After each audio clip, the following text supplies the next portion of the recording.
तो बड़ी खबर, जोधपुर में एक बार फिर कोरोना का प्रकोप बढ़ने लगा है। पिछले 24 घंटे में 600 नए मामले सामने आए हैं। पिछले 11 दिनों में 4,464 नए मामले रिकॉर्ड किए गए हैं। अब तक 556 लोगों की कोरोना से मौत हो चुकी है। तो लगातार कोरोना का प्रकोप बढ़ता जा रहा है। जोधपुर की बात करें तो पिछले 24 घंटे में 600 नए मामले आए हैं। इसी के साथ अब तक 556 लोगों की कोरोना से मौत हो चुकी है।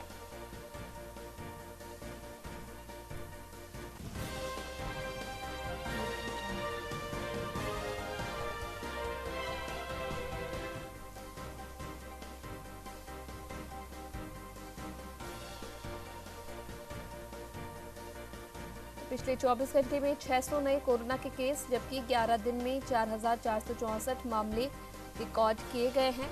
अब तक 556 लोगों की कोरोना से मौत भी हो चुकी है।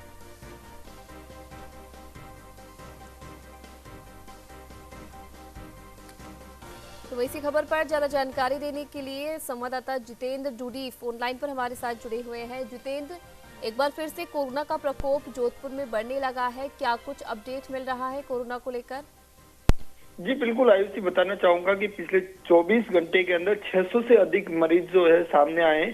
इतना बड़ा आंकड़ा इस जो साल के अंदर जो आया था 24 सितंबर को आया था, जो 600 जो है 30 मरीज सामने आए थे। लेकिन ये सबसे बड़ा आंकड़ा जो दूसरा है आज सामने आया है, तो इसको लेकर के है चिकित्सा विभाग भी जो है सख्ते में आ गया है। क्योंकि जिस तरीके से अभी हाल ही में जो चुनाव हुए हैं और चुनाव के बाद जो लोगों का एक दूसरे से जो संपर्क हुआ है, उससे जो है कोरोना फैलने की जो है आशंका जताई जा रही है।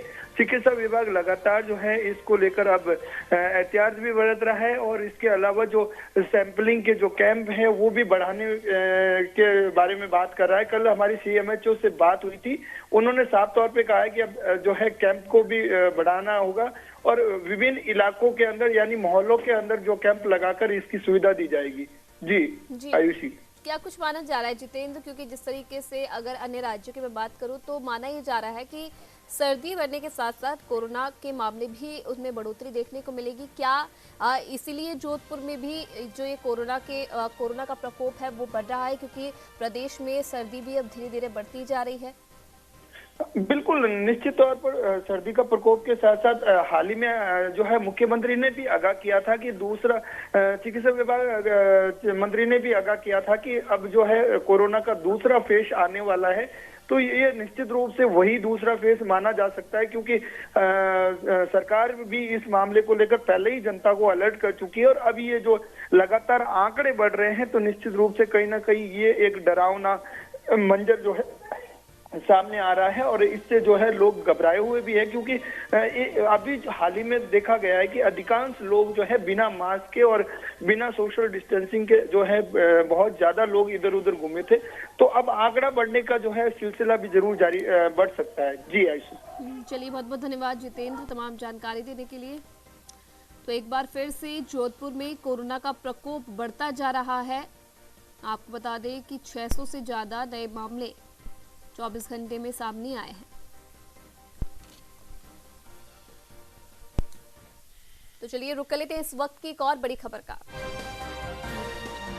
बड़ी खबर जोधपुर से, बासनी में निर्माणाधीन फैक्ट्री की दीवार गिरने का पूरा मामला है। दीवार गिरने से कई लोगों की मौत हुई थी। पुलिस ने ठेकेदारों पर गैर इरादतन हत्या का मामला दर्ज किया है। मृतकों के प्रत्येक आश्रितों को 12 लाख मुआवजे की घोषणा की गई है। तो बासनी में निर्माणाधीन फैक्ट्री की दीवार गिरने का ये पूरा मामला, दीवार गिरने से कई लोगों की मौत हो गई थी। इसी के साथ अब बता दें कि पुलिस ने ठेकेदारों पर गैर इरादतन हत्या का मामला दर्ज किया है। मृतकों के प्रत्येक आश्रितों को 12 लाख मुआवजे देने की भी घोषणा की गई है। तो बड़ी खबर देख रहे हैं आप इस वक्त की जोधपुर से।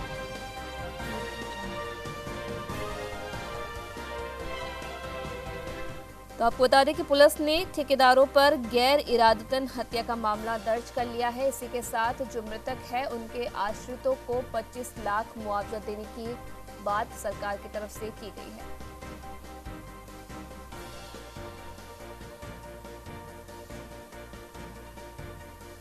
तो बासनी में निर्माणाधीन फैक्ट्री गिरने का ये पूरा मामला है। जितेंद्र डूडी लगातार संवाददाता हमारे साथ बने हुए हैं। जितेंद्र बासनी का ये पूरा मामला, जहां जो मजदूर थे दीवार गिरने से उनकी मौत हो गई थी। अब पुलिस लगातार इस पर कार्रवाई कर रही है। जो ठेकेदार हैं उन पर गैर इरादतन हत्या का मामला दर्ज कर लिया गया है। क्या कुछ और जानकारी फिलहाल मिल रही है? जी बिल्कुल आयुषी, बताना चाहूंगा कि जो कल हादसा हुआ था देर रात, माफी चाहता हूँ, परसों देर रात जो हादसा हुआ था उसको लेकर के कल जो है उन समाज के लोगों ने भी अस्पताल के बाहर धरना प्रदर्शन किया था। और उसी को लेकर जो है मुआवजा राशि बढ़ाई गई है, 12-12 लाख की गई है। इसके अलावा पुलिस ने स्वयं के स्तर पर ये मुकदमा दर्ज किया है। जो ठेकेदार है उसके अलावा फैक्ट्री मालिक पर भी मुकदमा दर्ज किया गया है। फैक्ट्री मालिक जो है पवन मालानी, वो लगातार फरार है, अभी तक जो है सामने नहीं आया। लेकिन ठेकेदारों पर, चाहे वो प्लास्टर का ठेकेदार हो, चाहे वो सब ठेकेदार, उन सब पे जो है 3 ठेकेदारों पर ये मुकदमा दर्ज किया गया है। पुलिस पूरे मामले की जांच में जुटी हुई है। फिलहाल जो घायल लोग थे अभी भी अस्पताल में एडमिट है और उनका इलाज अस्पताल के अंदर मथुरा दास माथुर अस्पताल में चल रहा है। जी आयुषी। जितेंद्र, क्या कुछ और जानकारी मिल रही है? क्योंकि देखिए ठेकेदारों पर तो यहाँ पर कार्रवाई कर ही रही, प्रशासन कर ही रहा है। क्या कुछ लग रहा है, क्या किन्हीं और अधिकारियों पर भी कार्रवाई हो सकती है इस पूरे मामले पर? देखिए आयुषी, बताना चाहूंगा कि जिस तरीके से जो हादसा हुआ है, इससे पहले क्या फैक्ट्री मालिक ने जेडीए से परमिशन ली या नहीं ली, ये भी एक जांच का विषय। पुलिस अभी फिलहाल जो, क्योंकि इनके जो परिजन थे मृतकों के, उन्होंने कल धरना प्रदर्शन भी किया था, तो पुलिस पूरे दिन भर उनके साथ रही और उनके जो मांगे थी उन मांगों पर विचार करके उनके ऊपर जो सरकार की ओर से जो मुआवजा है वो दिलवाया गया और जो बॉडी थी वो सुपुर्द की गई थी। अब पुलिस अगले दूसरे जो चरण में अब जांच करेगी, उसके तहत अगले में अगर अधिकारी कह सकते हैं जिस तरीके से जेडीएस जो परमिशन होनी चाहिए थी वो परमिशन है या नहीं, ये भी जांच होगी और पुलिस पूरे मामले की तह तक जाएगी। और क्योंकि ये बहुत बड़ा मामला है, 8-9 लोगों की मौत का मामला है, तो निश्चित रूप से पुलिस जो है फूंक फूंक पर कदम रख रही है। जी आयुषी। जिस तरीके से जितेंद्र आप बता रहे हैं कि लगातार जो मृतक है उनके परिजन हंगामा कर रहे थे, न्याय की मांग वो कर रहे थे। अब जिस तरीके से आपने बताया कि मुआवजा राशि को बढ़ा दिया गया है, क्या जो परिवारजन है क्या वो इस चीज से संतुष्ट है? और जिस प्रकार की जांच अब इस पूरे मामले पर की जा रही है, ठेकेदारों पर अब मामला दर्ज कर लिया गया है, क्या जिस प्रकार की कार्रवाई चल रही है वो संतुष्ट है उससे? देखिए ऐसे हमारी परिजनों से बात हुई थी। परिजनों का कहना था कि जो मौत के बाद पैसे देना ही या मुआवजा देना ही किसी इंसान के लिए बात नहीं होती है। उसके अलावा भी जो उसके जान गई है, उसके परिवार के जो सदस्य हुआ है, तो निश्चित रूप से वो संतुष्ट तो नहीं थे। लेकिन आज देखा ये जाता है कि जब भी कोई बड़े हादसे होते हैं तो उनमें परिवारजन को संतुष्टि करनी पड़ती है, मजबूरन करनी पड़ती है, क्योंकि कई ऐसे फैस होते हैं, कई दबाव होते हैं, कई राजनीतिक दबाव होते हैं। तो इसके चलते परिवारजन उस पर जो है सहमति जताते हैं और उसके बाद जो है बॉडी सुपुर्द की जाती है और बॉडी लेकर उनका अंतिम संस्कार किया जाता है। तो निश्चित रूप से परिवारजन संतुष्ट नहीं था, लेकिन फिर भी उन्होंने ये जो 12 लाख की जो घोषणा हुई है और इसके साथ साथ उन्होंने ये एक मांग जरूर की थी कि परिवार के सदस्य की जो है नौकरी लगाई जाए, वो मांग उनकी पूर्ति नहीं हुई।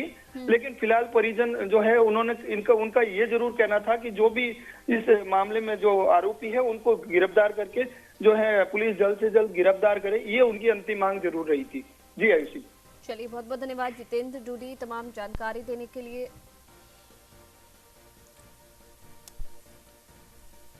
तो जोधपुर में बासनी में निर्माणाधीन फैक्ट्री की दीवार गिरने का एक पूरा मामला है।